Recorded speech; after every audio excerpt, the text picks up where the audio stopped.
Hey everybody, it's Terry fan, long time no see, and yes, as you see on the top of the title, I'm making another video request. This time it's for a good friend of mine who asked me to make this video, and this is actually going to be a two-part video, technically. Before I get started, I'm going to show you all my new updates.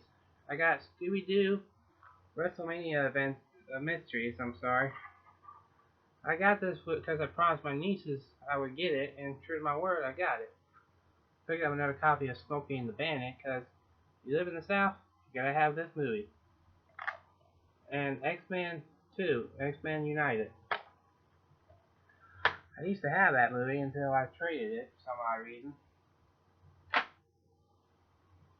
Now, this video is going to be, since Marvel's Captain America Civil War is about to be released, I decided to look back and rate my top 5 favorite films of each phase in the Marvel Cinematic Universe.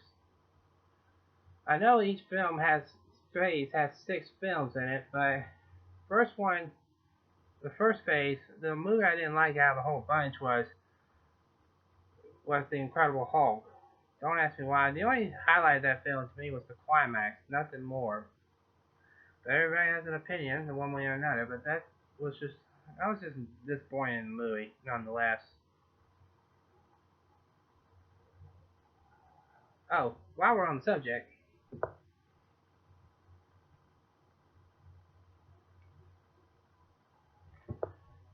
just a screensaver. I also have the official collector's edition Captain America Civil War book. So far, it's been a good read. I can't wait to finish it. As you see, we got Captain America and Iron Man about ready to come to blows.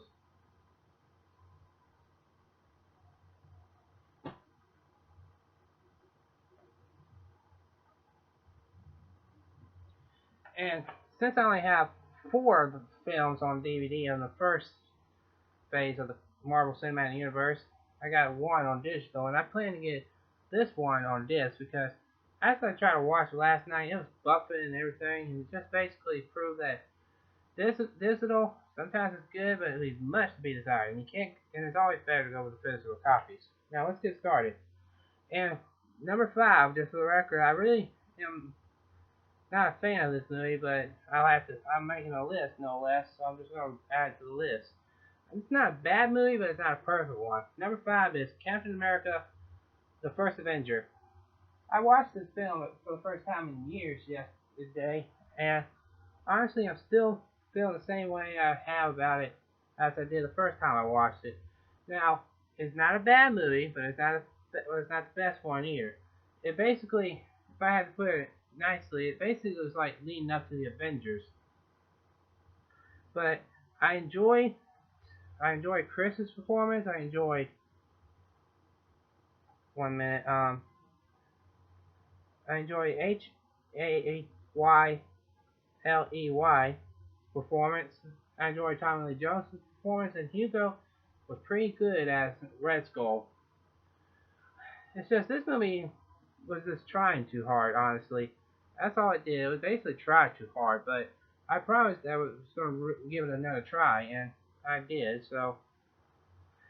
And I still haven't changed my opinion on it.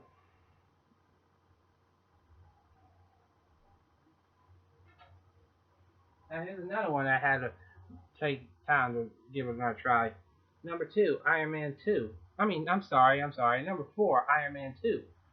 Now this movie was, now I have to give it another try. I actually said it was pretty good. It's just one of those films that needed time to age before it could get enjoyable. But yeah, they really tried their best at making this one a worthy successor to the first Iron Man motion picture. And looking back on it, they actually did pretty well. It just took some time.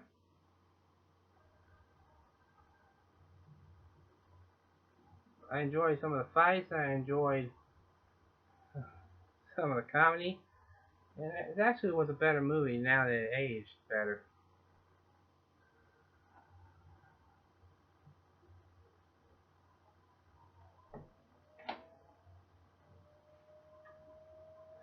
Number 3, Thor.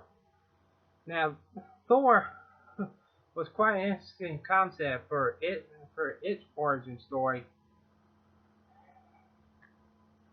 because it basically was trying to teach Thor to be. I'm sorry for the bad line, everybody.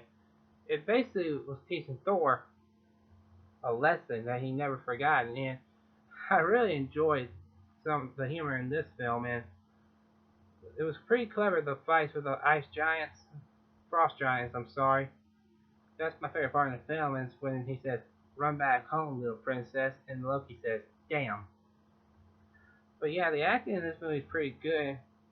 Best one's going to Chris, of course, Tom, Natalie, and Anthony Hopkins, who was the right choice to play Odin, the All-Father of Thor.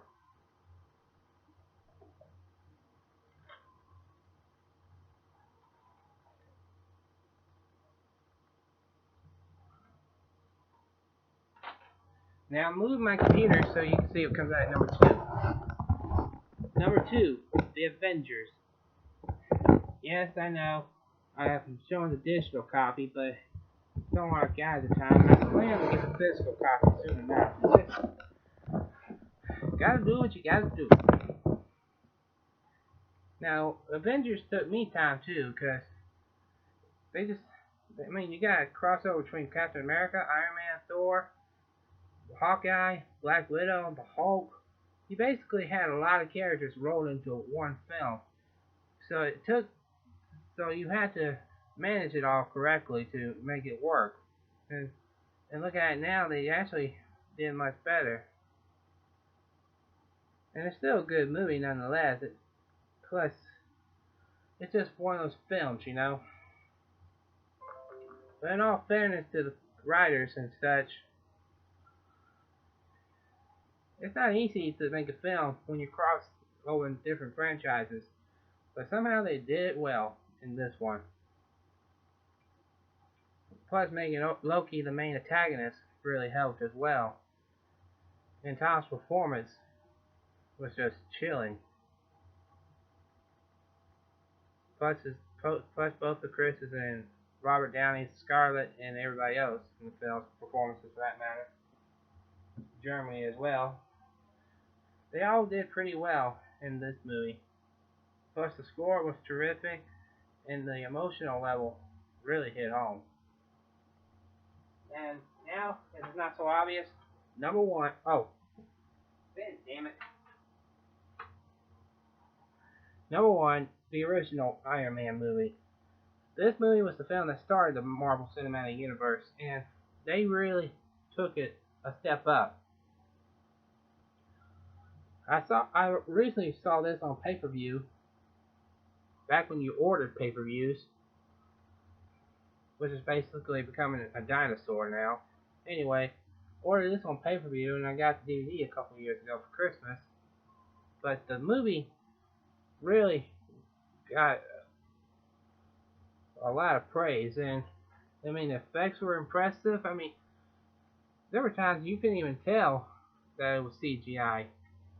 Plus, Robert Downey Jr.'s performance really redeemed himself in this movie. Plus Jeff Bridges as the villain, it was very clever. Plus, the final battle between between Iron Man and Iron Mugler, that was worth seeing this movie about. That's actually my favorite part of the movie, is the climax. But yeah, that's my favorite of the Marvel Cinematic Universe, Phase 1. Stay tuned for Phase 2.